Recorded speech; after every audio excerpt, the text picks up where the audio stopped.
You ask Tiger to solve. This deals with linear equations with one unknown. The final result is x equals 2.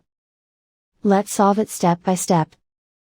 Group all constants on the right side of the equation. Subtract 7 from both sides. Simplify the arithmetic.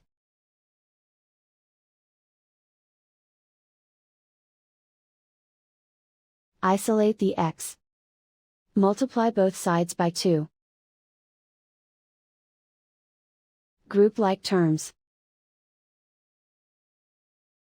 Multiply the coefficients. Simplify the fraction. Remove the ones. And so the final result is x equals 2.